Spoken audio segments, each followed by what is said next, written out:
Oke, kita mulai. Materinya adalah deskripsi dan kebijakan perdagangan internasional. Pertama kita akan membahas tentang deskripsi perdagangan internasional dulu. Itu ada pengertian, perbedaan dengan perdagangan dalam negeri, kemudian faktor-faktor pendorong, manfaat, hambatan, dampak positif dan negatif, juga teori perdagangan internasional itu sendiri. Yang pertama pengertian dari perdagangan internasional itu apa sih? Jadi dalam perdagangan internasional itu ada proses pertukaran barang dan jasa antar negara dan melalui proses ekspor dan impor. Jadi dapat kita simpulkan bahwa perdagangan internasional adalah suatu kegiatan transaksi atau tukar-menukar barang dan jasa melalui kegiatan ekspor dan impor. Jadi gampangnya itu perdagangan yang dilakukan di negara yang berbeda, negara satu dengan negara yang lainnya. Itu. Nah, perbedaannya apa sih dengan perdagangan di dalam negeri? Ada 6 aspek yang membedakan ya. Yang pertama alat tukarnya, kemudian peraturannya, tata caranya, cara pembayarannya, standar mutunya, juga kepekaannya terhadap kemajuan iptek. Jadi kalau perdagangan internasional itu alat tukarnya menggunakan valuta asing atau falas. Biasanya yang digunakan adalah dolar. Kalau di dalam negeri, ya sudah menggunakan mata uang dalam negeri tersebut. Misal di Indonesia menggunakan rupiah. Kemudian peraturannya, kalau perdagangan internasional itu, kita harus mematuhi juga peraturan dari negara lain. Kalau di dalam negeri, kita hanya mengikuti kebijakan pemerintah dalam negeri. Kemudian tata cara jual belinya itu membutuhkan waktu yang relatif lama dibandingkan dengan perdagangan dalam negeri, dan cara pembayarannya pun lebih rumit ya untuk perdagangan internasional itu. Kalau dalam negeri tentunya lebih praktis karena hanya melibatkan satu negara saja. Nah, tetapi di perdagangan internasional ini standar mutunya biasanya lebih tinggi dibandingkan dengan barang-barang yang diperdagangkan dalam negeri. Juga kepekaannya terhadap kemajuan iptek itu lebih tinggi di perdagangan internasional daripada perdagangan dalam negeri. Kayak gitu. Udah ada gambaran ya perdagangan internasional sama dalam negeri. Selain kalau perdagangan dalam negeri ini cuma melibatkan satu negara dan ini 2 negara atau bahkan bisa lebih, juga dipengaruhi oleh 6 aspek ini yang bisa membedakan antara perdagangan internasional dengan perdagangan dalam negeri. Nah, faktor-faktor pendorongnya apa sih yang bikin negara-negara itu melakukan perdagangan internasional? Nah, banyak ya faktornya. Contohnya, perbedaan kemampuan produksi. Nah, bisa jadi misal Indonesia melakukan perdagangan internasional dengan Cina. Karena apa? Karena Cina itu kemampuan produksinya tuh lebih tinggi. Kemudian daripada memproduksi sendiri, ternyata lebih murah ongkosnya, biayanya kalau kita impor dari Cina, seperti itu. Terus perbedaan sumber daya manusianya juga bisa ya.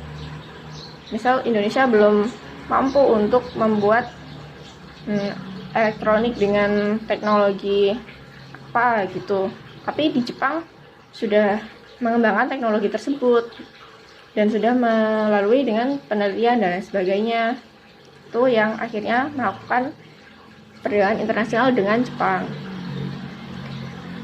Sama halnya ya dengan perbedaan sumber daya alam. Misalkan sumber daya alamnya Indonesia itu kan banyak sekali, oleh karena itu dari negara-negara lain itu kan nggak semua negara punya sumber daya alam yang melimpah seperti Indonesia. Oleh karena itu mereka tuh tertarik untuk membeli sumber daya alam dari Indonesia, seperti itu. Perbedaan iklim dan kesuburan tanah ini biasanya berkaitan dengan hasil pertanian ya. Kemudian perbedaan kondisi geografi, perbedaan iptek, terus kesamaan selera atas suatu barang juga bisa. Misal 2 negara itu sama-sama suka dengan barang A, tapi yang bisa memproduksi itu cuma barang A, otomatis cuma barang A. Yang bisa memproduksi itu cuma negara X misal. Nah, otomatis negara Y ini juga menginginkan barang A tersebut kan. Nah, negara Y akhirnya membeli barang A dari negara X. Kayak gitu. Terus perbedaan kebudayaan dan gaya hidup juga mengaruhi atau mendorong perdagangan internasional. Misalnya di Indonesia tuh ada kebudayaan yang sangat banyak kan, terutama yang di Bali tuh yang paling mencolok. Itu tuh juga bisa menjadi faktor pendorong bagi turis asing untuk datang ke Indonesia, datang ke Bali, seperti itu. Kemudian manfaatnya tuh apa? Tentunya memenuhi kebutuhan dalam negeri, memperluas pasar yang tadinya cuma satu negara bisa jadi ke berbagai negara. Terus negara pengekspor akan memperoleh devisa. Terus setiap negara juga akan mendapatkan spesialisasi produk ya. Jadi khusus untuk negara A memproduksi minyak, B memproduksi batu bara, itu.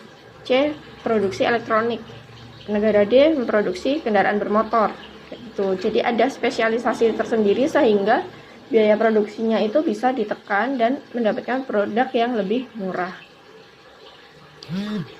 Bisa juga untuk mendorong kegiatan ekonomi suatu negara, meningkatkan hubungan persahabatan antar negara, dan mendorong kemajuan iptek.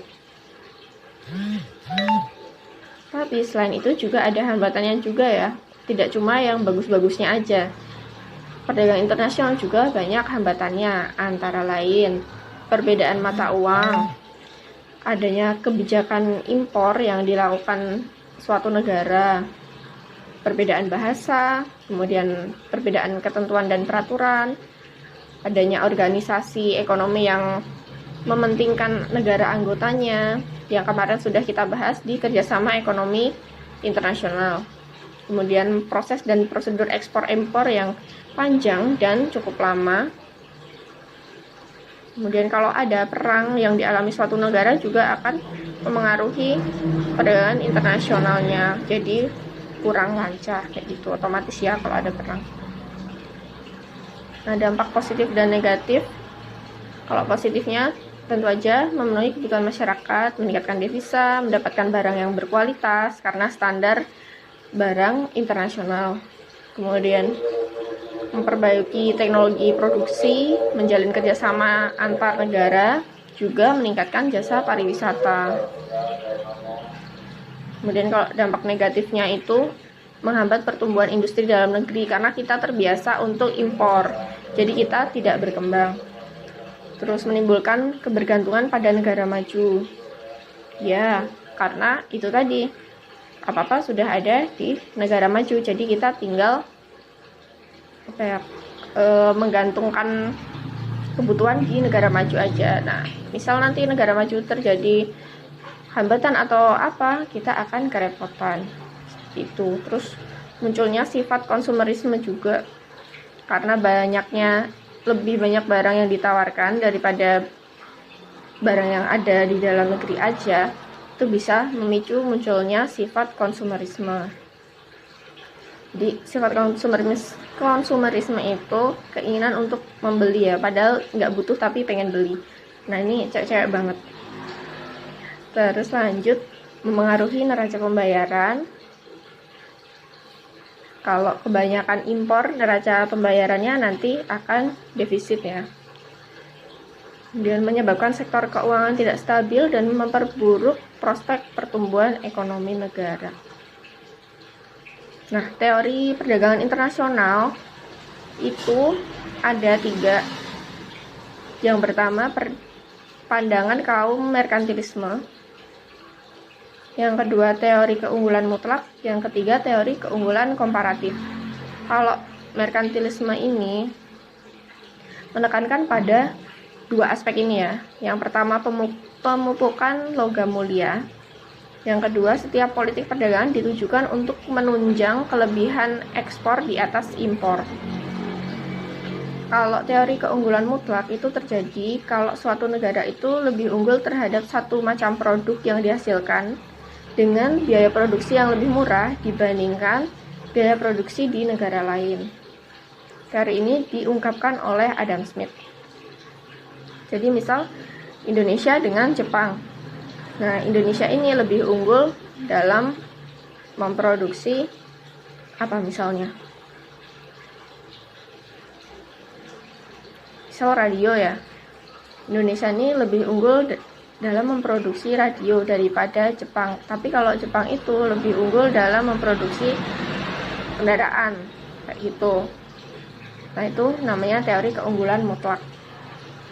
Kalau keunggulan komparatif itu terjadi bila negara lebih unggul terhadap kedua macam produk yang dihasilkan dengan biaya tenaga kerja yang lebih murah dibandingkan dengan biaya tenaga kerja di negara lain.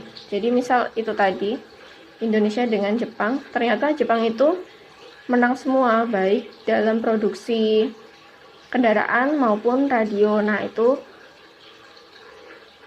terjadilah teori keunggulan komparatif. Tapi tetap ya, dalam perdagangan internasional teori keunggulan komparatif ini masih tetap bisa ditemukan keuntungan. Itu dengan cara menentukan keunggulan komparatif yang paling tinggi. Seperti itu.